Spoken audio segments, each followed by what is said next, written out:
Hi friends, welcome to Lalitha vlogs. ఈరోజైతే మనం చెరువు చేపలు అయితే క్లీన్ చేస్తున్నాము. ఇది యాక్చువల్గా మా ఊరు నుంచి తెచ్చిన చెరువు చేప. మా ఊర్లో ఎర్రమట్టి చెరువు ఉంటుంది, బాగా ఎర్రగా ఉంటుంది చెరువు కూడా. చుట్టూ ఎర్రమట్టి దిబ్బలు ఉంటాయి, మధ్యలో అయితే వాటర్ ఎక్కువ ఉంటుంది. చెరువు మాట పొల్యూషన్ లేని చెరువు, అందులో పెంచిన చేప అయితే ఇదే. 2 చేపలు అయితే తీసుకున్నాం మేము.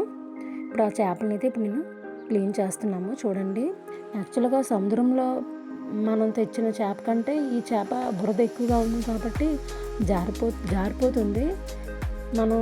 మనం కటింగ్ చేసినప్పుడు గట్టిగా పట్టుకున్నా మన చేతిలో జారిపోతుంది, బురద ఎక్కువ ఉంటుంది కాబట్టి. అదే సముద్రం చేప అయితే మనకు ఉప్పు వాటర్ కాబట్టి అది మనం కరెక్ట్గా ఫిట్గా ఉంటుంది అన్నమాట. మనం పట్టుకున్నప్పుడు కూడా మన చేతిలో ఉంటుంది. కానీ ఇది అలా కాదు, జారిపోతూ ఉంటుంది బురద వల్ల. కానీ చేప కూడా టేస్ట్ అయితే చాలా బాగుంటుంది. చెరువు చేప కదా, ముడులు ఎక్కువ ఉంటాయి, కానీ టేస్ట్ అయితే చాలా బాగుంటుంది. ఈ చేప చేస్తున్నప్పుడు కత్తిపెట్టి కూడా జార్ అయితే ఏం లేదు, ఇది జార్ చేయించాలి. జార్ లేకపోవడం వల్ల తొందరగా కటింగ్ అయితే అవటం లేదు.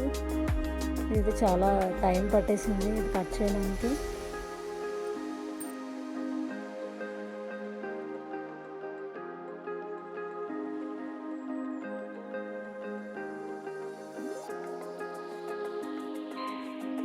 ఇంకా మన ఛానల్ని సబ్స్క్రైబ్ చేయకపోతే మొదటగా మన ఛానల్ని చూసిన వారైతే సబ్స్క్రైబ్ చేయండి. మరిన్ని మంచి హెల్తీ రెసిపీస్తో ఈ ఛానల్ అయితే ఉంటుంది ఎప్పుడు కూడా.